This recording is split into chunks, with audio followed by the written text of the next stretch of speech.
you would open up your Bibles to Deuteronomy chapter 28. Deuteronomy chapter 28, we'll be looking there in just a moment. As Trevor mentioned, tomorrow, Lord willing, around 9:30, we'll take off from here in Huntsville and begin to make our way over to Fiji.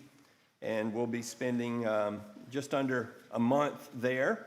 And Nevatesh will be there when we arrive to pick us up from the airport, and he'll be there for about a week and a half of the work, and then we'll continue and see what the work looks like when Nevatesh is not there. As many of you are aware, he and his family are in Australia, and he's making trips back and forth as he continues the work now in both places. So again, prayers for the work there, both the work that we're doing and of course the work in Fiji as it goes onward, and we support that work. Deuteronomy chapter 28 and verse 47. When Marshall was taking us through the books of the Pentateuch, Amy pointed this verse out in our daily readings and pointed out that in the midst of a chilling warning to Israel, replete with curses that were predicted of judgment that would come if they would not listen and would not follow God, he comes here to verse 47 of Deuteronomy 28, and he does not say, because you did not follow the commands, but he says rather, because you did not serve Yahweh your God with gladness and a merry heart. That the judgment was not just a judgment on sort of factual error, on procedural error, but on a heart that did not love God, did not love to serve God. And so he says, because you did not serve me with a merry heart, you shall serve your enemies, whom Yahweh will send you. If you won't serve the blessed God, the benevolent leader that is God, the benevolent king, you will serve a tyrant. And we'll see how you think about that. And of course, he goes on to describe what that would look like. I think it is striking that God would command and in fact would speak of judgment for a lack of gladness and a merry heart. He says, in other words, your downfall isn't just about disobedience, it's about joyless obedience. You served, but you grumbled. You offered sacrifices, but you resented the cost. You kept the commandments, but you rolled your eyes as you did it. And it is not enough, but that we should love God's commandments. This morning, I want to consider what this text meant to Israel and, of course, what it means for us today. And I want to begin by thinking, what does it look like to engage in unhappy obedience? Not only what does it look like to engage in unhappy obedience, but what are the consequences of it? First of all, just acknowledge grumbling was a considerable part of Israel's problem. It is a character of Israel that they grumble against the Lord, and it is from the very start. You remember as they are exiting Israel, they get not very far from the crossing of the Jordan, and there in chapter 15, Exodus 15 and verse 24, it says the people grumbled at Moses saying, what shall we drink? This is the first of several occasions where this is the description of Israel. You've been given freedom from slavery. You've been delivered from the terrible and great army of Pharaoh. And your first thought is, Moses, we don't have water. What are we going to drink? There is no gratitude in this. There is no confidence, no trust. There's only grumbling and complaining. Well, of course, that continues on into chapter 16. We see there, it says, the whole congregation of the sons of Israel grumbled at Moses and Aaron in the wilderness. And in fact, they go on and say in verse 3, would that we had died by the hand of Yahweh in the land of Egypt, when we sat by the pots of meat. When we ate bread to the full, you have brought us out into this wilderness to put the whole assembly to death with hunger. And so God delivers them, or brings to them both meat and bread on this occasion. Down in chapter 17 and verse 3, it says the people there, again, thirsted for water. And again, instead of saying, we know that you've taken care of us, we know you've given us water before, it says they grumbled against Moses and says, why now have you brought us up from Egypt to put us and our children and our livestock to death with thirst? Well, you see sort of the culmination of this grumbling generation in Numbers chapter 14 when they come up to the promised land. And all that God has shown them is available. They send in the spies, and the spies come back and say it's exactly like God said it was. But of course, there are foes to be faced, which is also something God said was. But they grumble. In Numbers chapter 14 and in verse 2, it says, all the sons of Israel grumbled against Moses and Aaron, and the whole congregation said to them, would that we had died in the land of Egypt, or would that we had died in the wilderness. And then finally, once again, over in chapter 16, it says, on the next day that the congregation, this is verse 41, the congregation of the sons of Israel grumbled against Moses and Aaron, saying, you are the ones who have caused the death of the people of Yahweh. And so they grumble against the leadership, and that ends up being directed towards Aaron, and God has to put that grumbling insurrection to rest once again. Well, it's enough to make a pattern, right? This is who these people are, and certainly as we continue on their history, while there are moments of greatness, as we've talked about in Joshua's generation, this really comes to characterize Israel. An ungrateful, dissatisfied, always bringing charges against God and against the men that he selects to lead. This is a defining characteristic, and it is warned against time and time again. Of course, in the New Testament, we are also it is also pointed out the danger of grumbling in obedience. So, for instance, in Philippians chapter 2, Marshall was talking about this last week in the command to rejoice always. He says here in Philippians chapter 2 and verse 14, do all things without grumbling or disputing, so that you will be blameless and innocent, children of God without blemish in the midst of a crooked and perverse generation, among whom you shine as lights in the world. Here it seems throughout the book of Philippians, Paul is dealing with internal discord. And it seems like Paul is frequently dealing with internal discord, though this seems to be maybe more individual and personal in nature. And so, among the many solutions that he offers, he says, look, you've got to find a way to go about doing things without that constant sense of drudgery, that constant sense of mere duty, but of joy and zeal for doing what is right in the Lord.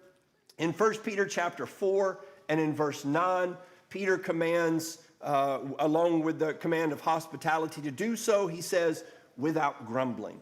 Be hospitable to one another without grumbling.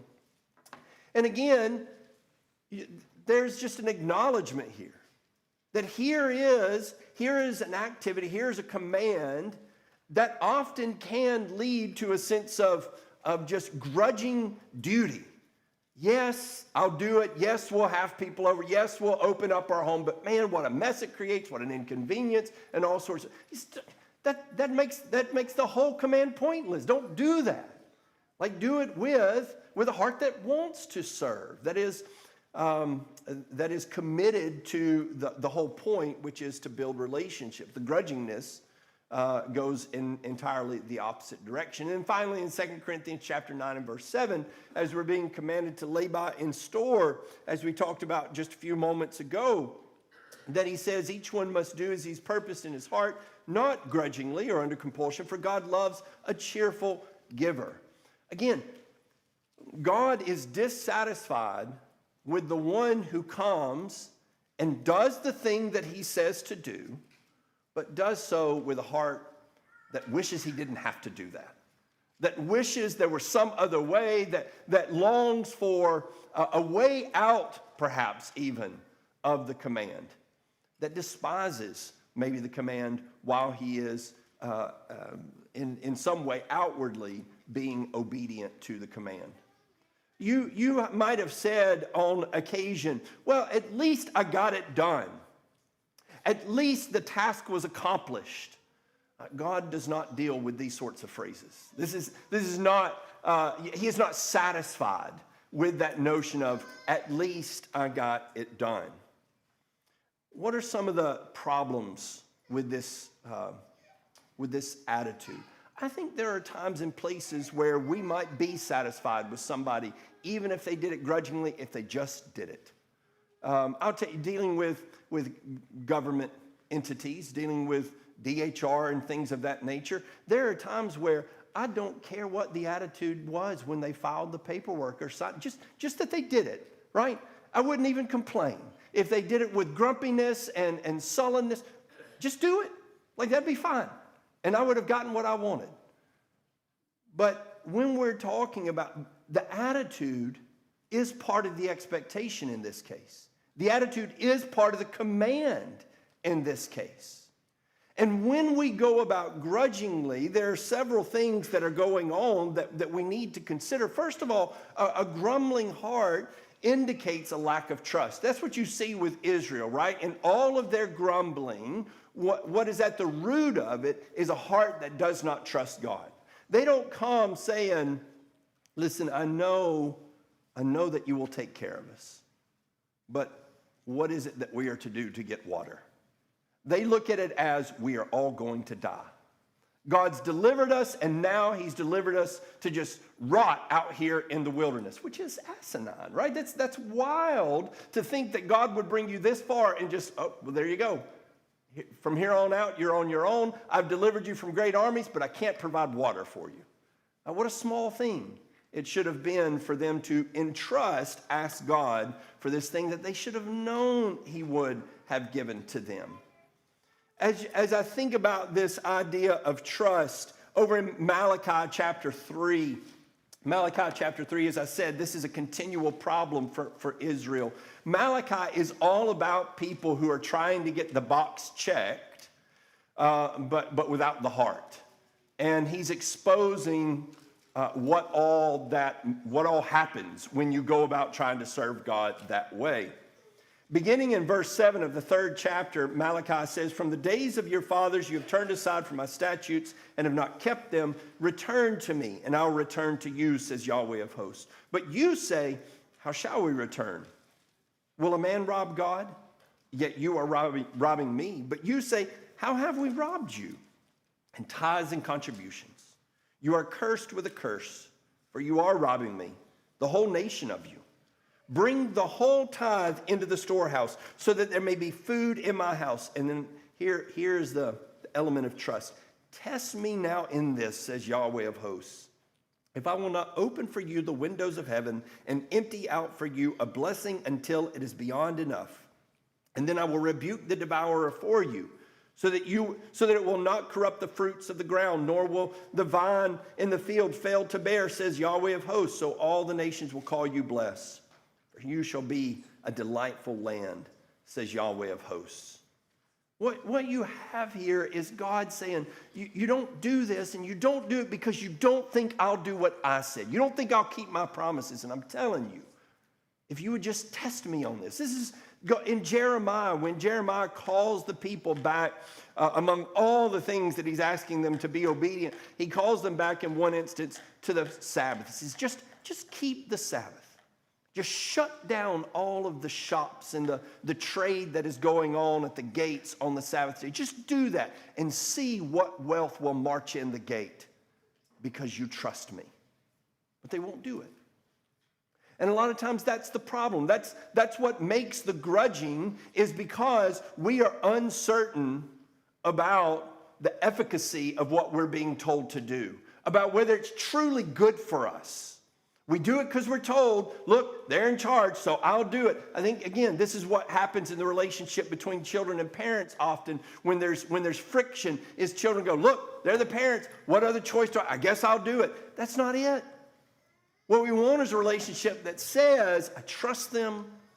I know that they know more than I do. I know that they have my best interest at heart.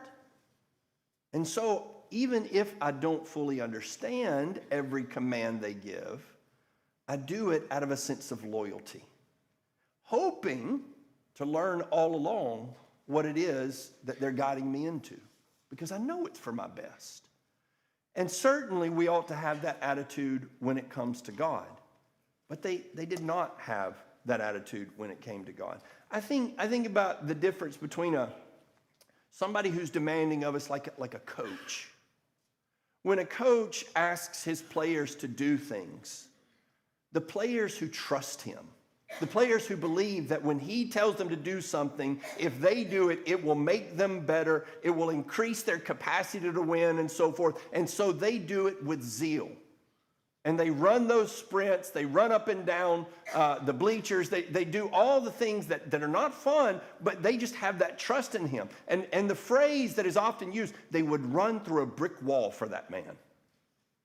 Versus the coach that's just phoning it in. And he's just giving you stuff to do to keep you busy because he's got to fill up the time that he's got with you. And you may do it because he's the coach and you'll get kicked off the team and you don't, but you don't have much trust that it's actually getting you anywhere.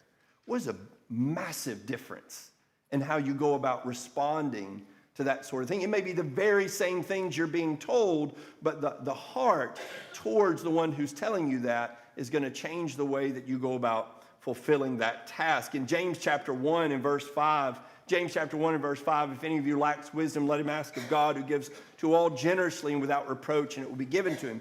But he must ask in faith, doubting nothing. For the one who doubts is like the surf of the sea, driven and tossed by the wind. For that man ought not to expect that he will receive anything from the Lord, being a double-minded man, unstable in all his ways. I think the idea here, as we compare it to what God says back in Malachi chapter 3, God says in Malachi chapter 3, test me. And James is almost sort of saying here, don't do that. Don't test God. But I think the idea is in Malachi chapter 3, what God is doing is being extra generous. In James, what James is saying is, you don't come to God saying, I'll do this if you'll do that. You come to God knowing who God is.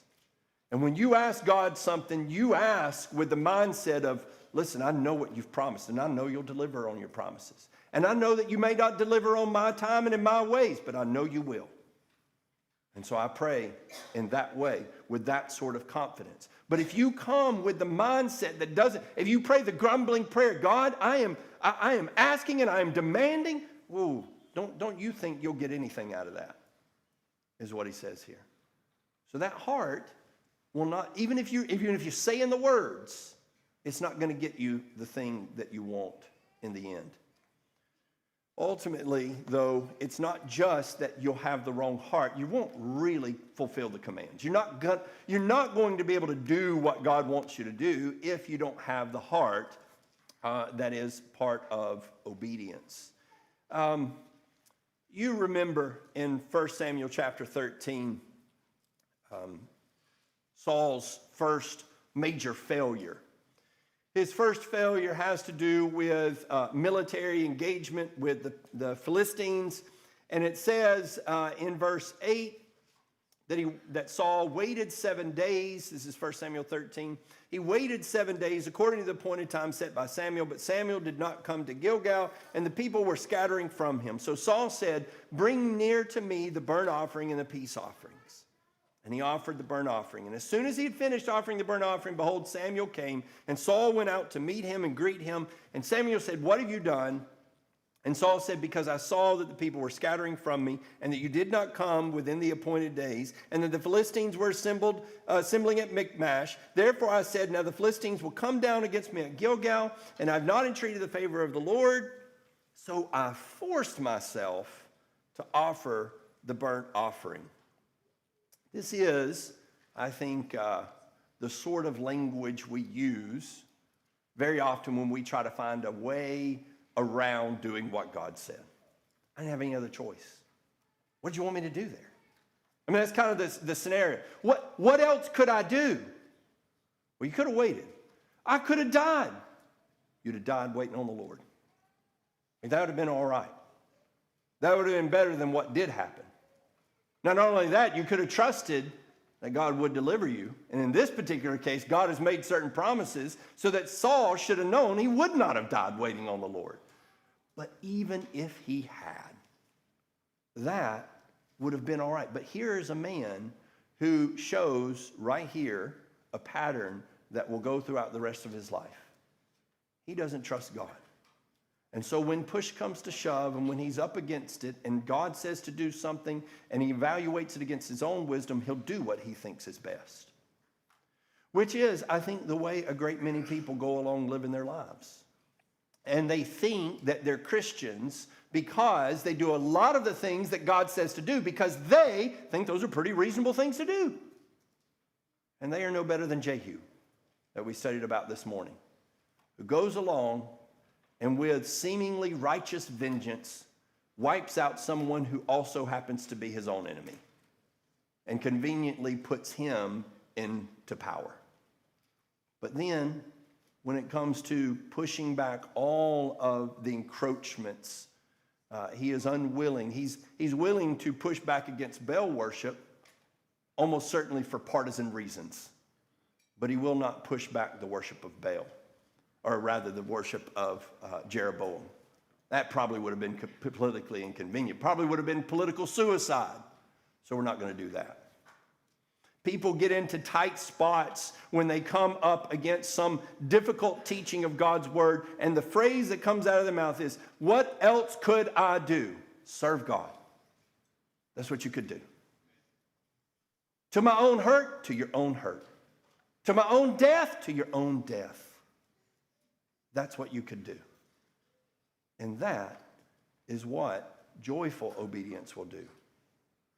But not only that, does it constantly just push against and it's just always on the edge of stepping outside. But there's another way in which I think this happens, and that has to do with the Pharisees. You remember Matthew chapter 23, as the chapter begins, Jesus says in verse 2 that the scribes and Pharisees have seated themselves in the chair of Moses. Therefore, all that they tell you, do and keep. But do not do according to their deeds, for they say things and do not do them, and they tie up heavy burdens and lay them on men's shoulders, but they themselves are unwilling to move them with so much as a finger.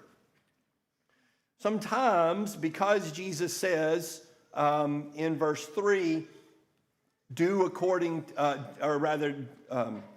all that they tell you, do and keep, the suggestion is that they actually were instructing good things. I don't think that's the idea. I think the idea is they're in positions of authority and they are legislating, if you will, the law of Moses. But Jesus shows on several occasions, not least of which in this very chapter, that their prescripts it's not that the Pharisees are actually teaching truth. And that you should find, if you just did what the Pharisees did, you'd be right in line with God's word. No, he's going to show how far off they've gotten in so many areas. For instance, down in verse 16, it says, woe to you blind gods who say, whoever swears by the sanctuary, that is nothing, but whoever swears by the gold of the sanctuary is obligated. You fools and blind men, for which is more important, the gold or the sanctuary that sanctifies the gold? And whoever swears by the altar, that is nothing, but whoever swears by the offering on it, he is obligated. You blind men, which is more important, the offering or the altar that sanctifies the offering? Therefore, whoever swears by the altar swears both by the altar and by everything on it. And whoever swears by the sanctuary swears both by the sanctuary and by him who dwells within it. Here are people who had taken a command to keep their oaths, that if they swear something to the Lord, that they should not fail to keep that oath. And then they started saying, okay, God says we've got to keep oaths to him. Now, let's think about what makes an oath to the Lord. And can we make some distinctions and separations? Here's an oath to the Lord. And if you swear by this over here, that's to the Lord. And this would be to the Lord. But these things over here, you see, he didn't say anything about those. So we don't have to keep those. I think there is a mindset that gets so focused on the commands, or rather focused on the commands in a way. It's not that they're over-focused on the commands. They're just focused in a way that causes them not to think in terms of what all does God want out of me with this command, but think in terms of what all can I get away with and still keep this command. And I think that's the Pharisees. Maybe even if we were to be more charitable to them and say that what the Pharisees want is to say, let's be extra careful to keep that command, precisely that command, and only that command. But still, it gives you such tunnel vision that, as Jesus says in Matthew chapter 12, they end up condemning the innocent. They don't even know the law. They don't understand the law. In our studies up in Illinois, Bob McPherson was talking about people who talk about the difference between the letter of the law and the spirit of the law. And there are people who do that in order to say, you don't have to keep the letter of the law, you just have to keep the spirit. And let me say, that's not, in some ways, that's not what I'm talking about. But in another sense, what I am saying is that not only do you have to keep the letter of the law, but you have to keep the spirit is part of the letter. It's the thing that the letter is pointing to. And you have to figure out not only that do not murder means don't murder, but that it means love your neighbor. And God has an expectation of that. And so it is not enough for them to have defined things in such a way so that they could technically say, well, if it's to God, we kept those vows. No, you missed the whole thing. You missed the point. And so you failed to keep that command.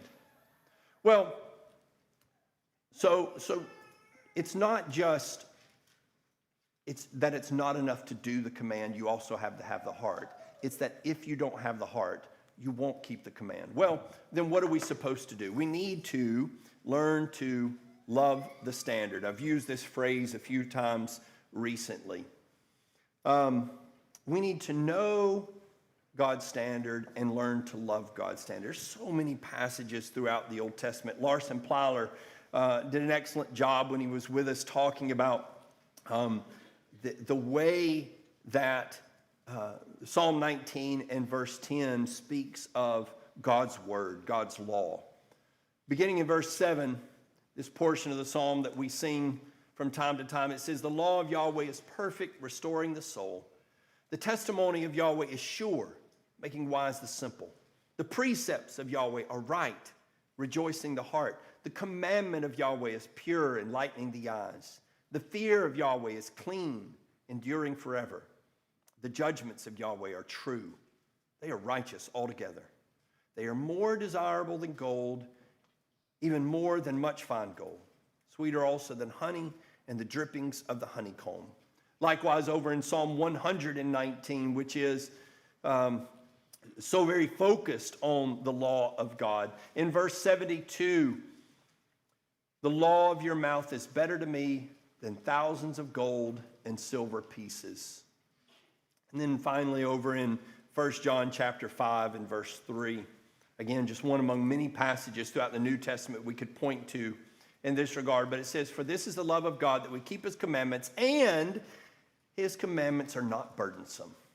That's what we're trying to figure out. How do we get to a place where we talk about God's commands like David does, where we hear what John says, not just that we keep his commandments, but that we keep them in a way that suggests to everyone who sees us, this is no great burden to us, but it is a blessing to carry. As Jesus would say, my burden is light. It's not enough just to know it and say, what are the commands? Let's list them all out. Let me make sure that I'm doing those. What we are trying to do is, I think, first of all, be honest. Be honest about what we find burdensome. Deuteronomy chapter 30 and verse 11. Deuteronomy chapter 30 and verse 11, it says, this commandment which I'm commanding you today is not too difficult for you, nor is it far from you. Are there any commands where we talk in the opposite way that Moses just instructed? We say, it is. It's too much. It's too much to ask of people. I hear this from preachers from time to time as they're talking about how do we get people to engage, how do we get people to be devoted, to be committed, and talk about some of those strategies, talk about some of those things that we might say, and people say, look, maybe we're asking too much of people. I don't know what all they're asking, but if we're asking what God asked, then we are not asking too much, because God is not asking too much. And so we have to examine, we've got to be honest and say, are there places where I excuse myself? And then frankly, are there places where not only do I excuse myself, but we've got a whole culture that'll come along and help excuse us, say, yeah, you got too much going on. Yeah, you can't expect to do this and the other thing. God says, I haven't asked you anything too hard. Everything I've asked you is within your capacity. Nothing, he hasn't set the bar too high and then said jump, just to watch us fail.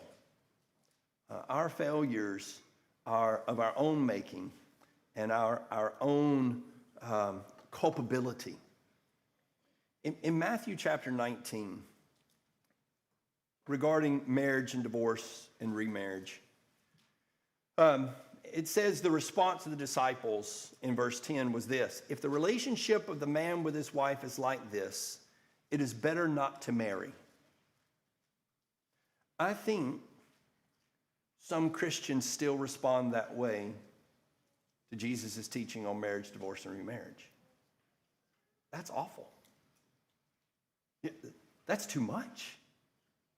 If we speak in dissatisfied, apologetic, feeble tones about something, I wish it wasn't this way. Now, I think that there are ways in which people can say that. I wish it wasn't this way. In other words, I wish in this individual case, this burden wasn't coming down on you like a ton of bricks. I get that. I understand. But what I want is a way to be a joyful advocate of what God is saying here. To speak of the blessing of not the burden. To talk about the horrors of abandoning what Jesus is teaching here. And in so many other places. And when people say, man, this is a great burden, then my mind is wrong, not the Bible. This is Jesus saying, I'm trying to give you a lighter burden, a better way, a way that does not lead to all the shackles and misery that you are under now. This is freedom in Matthew 19, not chains. But sometimes that's the way we preach it. Jesus has chained us up. He's hemmed us in, like Job when he talks to God. You've hedged me in. I can't even move. I can't breathe. And like Job, we're the ones that need to change our perspective. Because those hedges, those chains, they're not hedging us in. They're keeping a world of misery away from us. And so we need to learn to see the blessing of God's commands. That does take some honesty. Where are we just gritting our teeth? Where are we just grudgingly going through what God has commanded us? Now, let me say this. This does not mean that we have a silly joy, I say silly, a silly happiness about every aspect of service. There are things that we ought to and must engage in that will require pain and sacrifice and suffering and, yes, sorrow. But what we are trying to cultivate is a love for the one who has called us that brings us to a joyful and even grim joy, full of determination. I love the words of 2 Corinthians chapter 12, where Paul says, I will most gladly spend and be fully spent for your souls. If I love you more, am I to be loved less? Tom Holly had a stroke a few years ago. And in essence, the response by many, many people was, you have got to slow down. You're going to drive yourself into the ground. And Tom told me, lots of people were telling him that, and he said, well, I just read here. That sounds like what I'm supposed to be doing. It's just wearing myself out in service to God. And when my life is over, let it be that it's over because I have worn myself out in service to God. That doesn't mean that you enjoy every sleepless night, every wakeful moment, every painful moment, but that you are satisfied to be spent for the King. I think of that in Daniel chapter 3 and verse 16. Shadrach, Meshach, and Abednego are not sour in this moment. This is not people saying, God said not to do this, so I guess we won't do it. These are people so full of confidence that, number one, they have that confidence like Saul should have had. God will deliver us. Over Nebuchadnezzar, they say, we do not need to respond to you with an answer concerning this matter. If it be so, our God whom we serve is able to save us from the furnace of blazing fire, and he will save us out of your hand, O king. But if not, let it be known to you, O king, that we are not going to serve your gods, and we will not worship the golden image that you have set up. That is not a Pharisee talking. Pharisee caves in a moment in that situation. These are men who have so devoted their lives to God, they would gladly be tossed into a burning furnace with merry hearts. I believe that these are men who cannot be torn down. They cannot be broken down and made low.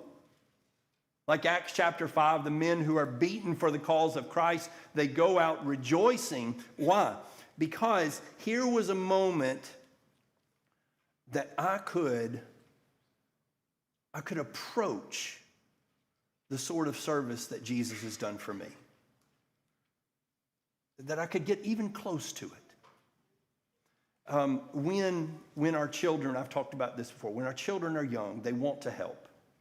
And one of the frustrations of little children as they get a little bit old, as they get old enough to recognize that their help is not quite as involved as they would like it to be. I'm working on the car. What I need is for you to hold that flashlight, and I need you to point it right here. And they don't realize how important that really is. And so they're like, but I want to really help. And one day, you can say, all right, come bust your knuckles with me. Come turn these nuts. Come get in here and get dirty and greasy and really help me, actually help me do this work that we're doing. That's when the joy really comes in, even if it comes with busted knuckles. Because they want to be a part. They want to be a part in a way that's really, truly meaningful. And they don't feel that meaning maybe in some of the smaller things. Though we should feel those meaning in smaller things, I think that we also need to recognize what it means to have that sort of joyful warrior image. That's the image I get with Shadrach, Meshach, and Abednego. That is an image that I think has been lost.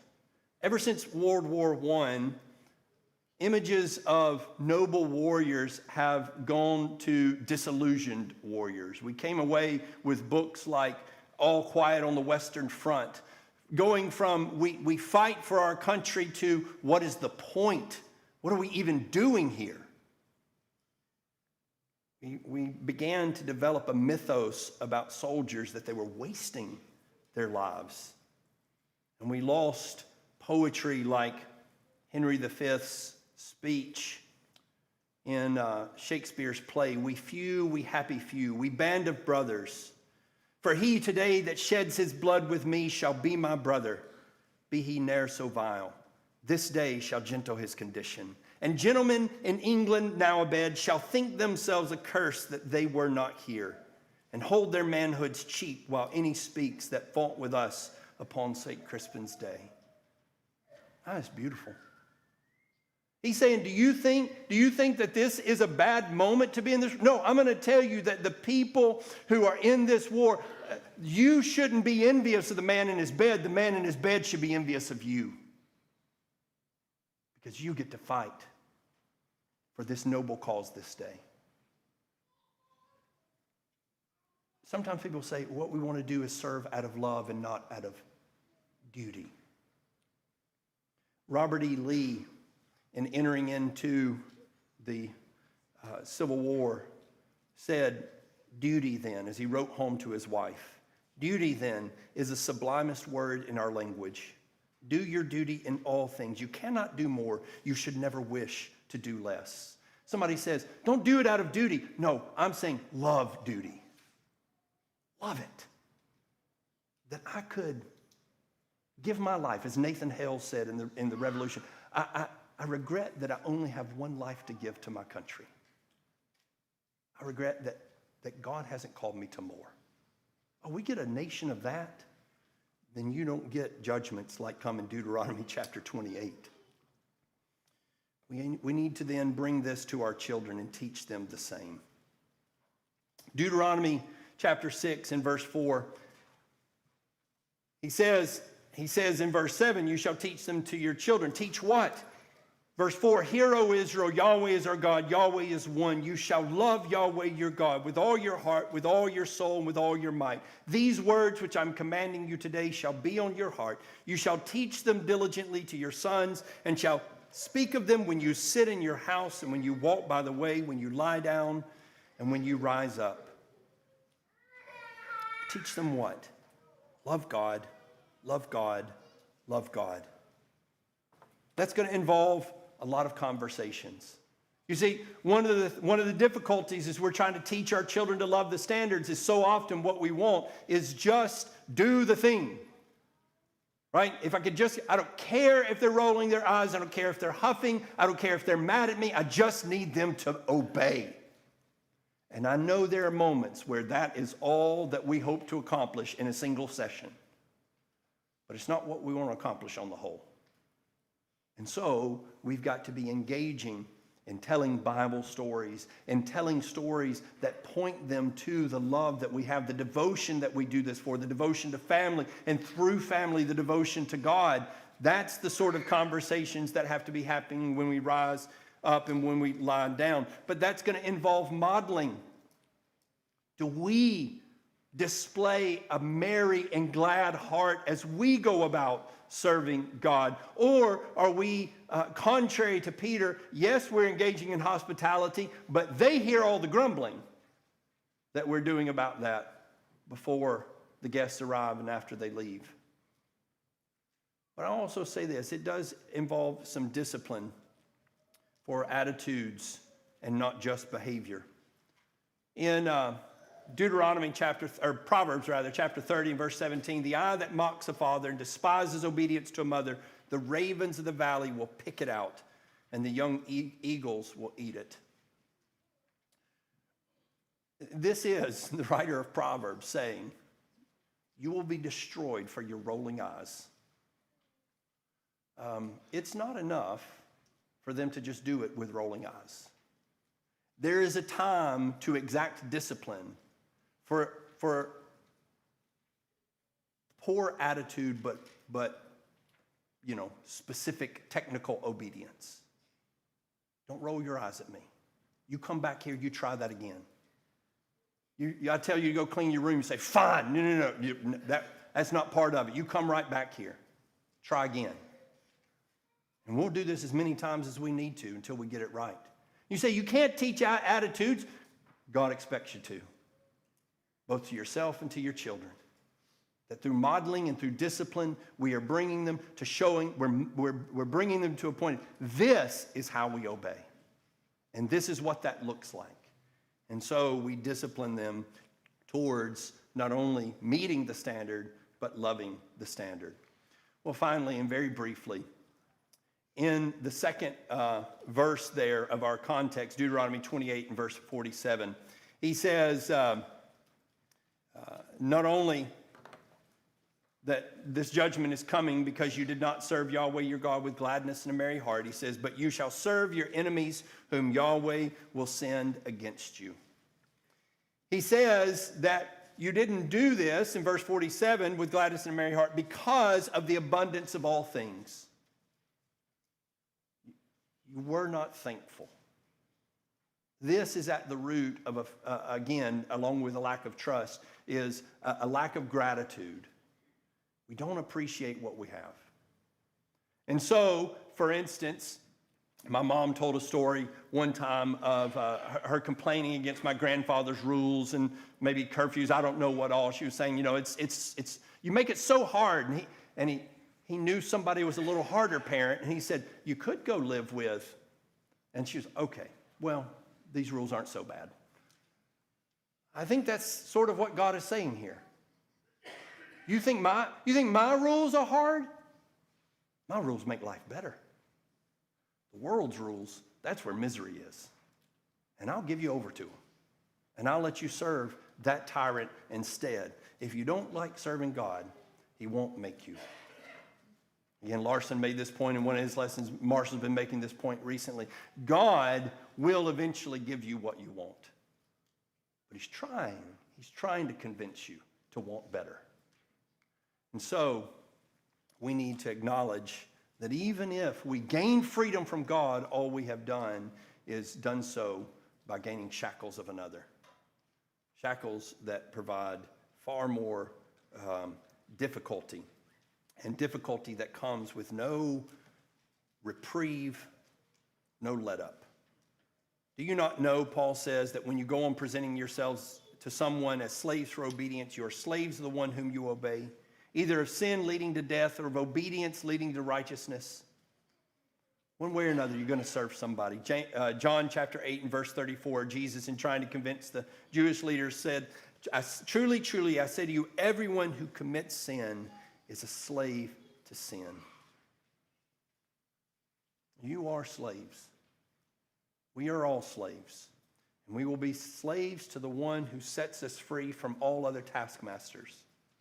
Or we will choose to be under the boot heel of all of those terrible taskmasters. It is not freedom to be free from God. It is oppression. So, this morning, Israel's choice is still our choice today. We can serve gladly, we can serve God gladly, or we can serve ourselves and suffer the consequences. What you can't do, what is impossible to do, is serve God truly, grudgingly. In that case, you won't really be serving God. If there's someone who needs to devote themselves to this benevolent king, who would like to escape the tyrant of this world, then he calls you to come into light burdens and glad service, to fight for something that's worth fighting for, not your own temporary pleasures. If that sounds like freedom to you, then God calls you. Won't you come while we stand and while we sing?